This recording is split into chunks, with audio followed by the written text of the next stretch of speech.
I think, first of all, you have to recognize an important aspect of monitoring what's going on in terms of weather is ground truthing, right, in terms of surface weather stations. And the state currently has 27 high-quality surface weather stations. One right there in front of you in Albany, correct?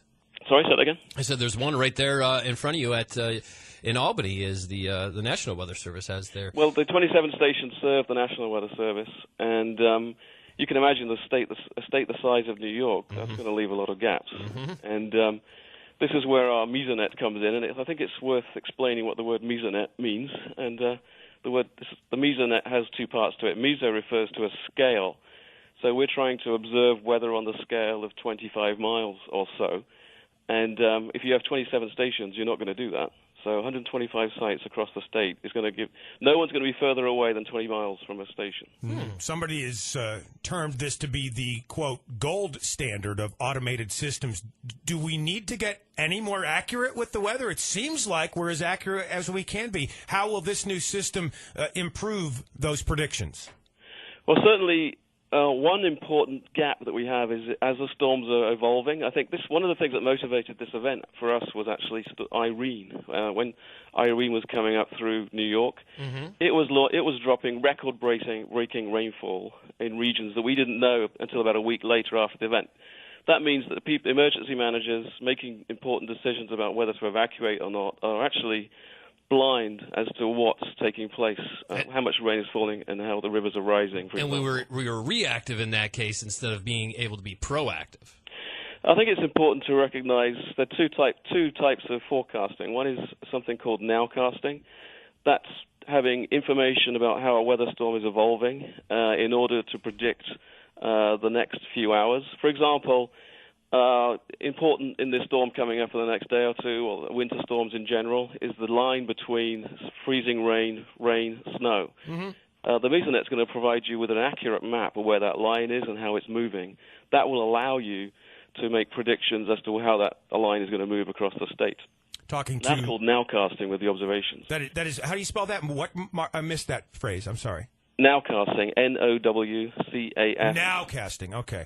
Dr. Chris Thorncroft is joining us on the Talk of the Town at 100.7 FM, WUTQ. And I think there could be a contrast. Dave brought up a point of how more accurate and how much more accurate do we need to be with the weather, and you bring up a good point as far as looking at a storm such as the one that's being forecasted for this weekend, and I know some of our local meteorologists right here in our own area saying, it's been tough with the bands that have been moving through our state.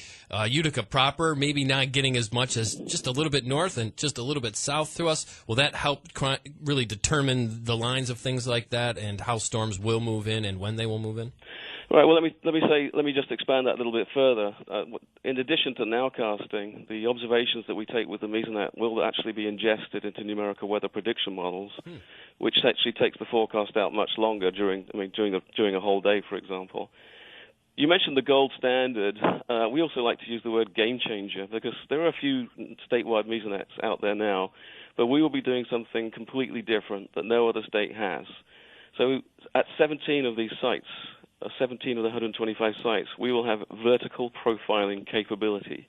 That means we'll be using instruments to probe the lowest miles of the atmosphere, looking at temperature, wind, and humidity, which is basically how our weather systems are evolving. You need that information to know more accurately how these weather systems are evolving. And something that maybe we don't think about as often as just the folks out there in the general population of, hey, what does the weather look like today for my planning purposes or my travel purposes? But you're saying that this new system will do much more than that and maybe help out folks such as farmers. You're looking at soil temperatures and moisture, which may be critical information for them, and also pointing out here solar radiation. Maybe you can elaborate on that a little bit. Well, let me say, first and foremost, with the governor's support, we're providing a network to save lives and property. In addition, it's very interesting to note that there's a study that showed that New York State is the state that is most vulnerable economically to weather changes. And that includes the energy companies. When there are down power lines, these are multi-million-dollar issues to deal with. They're very interested in getting better information. You mentioned agriculture. We're measuring soil moisture, crucially important for agriculture. That's another business sector. I should add also that soil moisture is also important for flood risk. Transport is another area of industry, generally road and air. So there's actually a very strong economic sensitivity to weather variability, and these companies are already itching to get hold of some of this new information. Entirely funded by FEMA, I'm seeing here, or partially funded by FEMA, and will this mean that other states will follow suit too? It's funded by FEMA. That's true. I don't know about other states. So no, for New York State, it's funded by FEMA. And I find this fascinating, looking through more of the information of saying to get, pinpointing the information with a fine-grained look as it's being touted here. 1 million data points a day. What is 1 million data points a day? Well, actually, this is where you have to think about. We have a number of a Mesonet site, a weather station site, is basically a 30-foot by 30-foot plot, including a 30-foot tower. We are generating wind observations, pressure, temperature, humidity, soil moisture, soil temperature, radiation, and others. But we're generating that data every 5 minutes. And so that's where the data points come in. And we're talking 125 weather stations here. How is it determined where they're placed? Well, to some extent, it's a network. We want to serve the whole state. But we've actually been working with the National Weather Service serving the state to highlight sensitive areas of interest to forecasters, problems that forecasters currently have. Do we want to sample in the valley, at the top of the valley? So there's a combination of a network across the state, but also working on sensitive areas that the National Weather Service sees as important. That actually part of what grabbed my attention, this coming out of Albany, and as I mentioned before, right there in front of your campus on Washington Avenue, that fantastic building with the National Weather Service.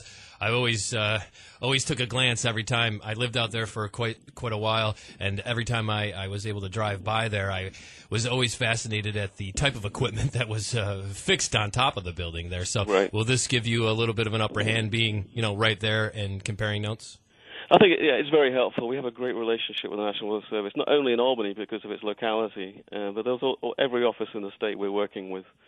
I mean, these offices are actually receiving, we're working to get our data to these offices now so they can actually start using it. We have 14 stations in the ground at the moment that are operating. By the end of the year, we'll have all 125 in the ground.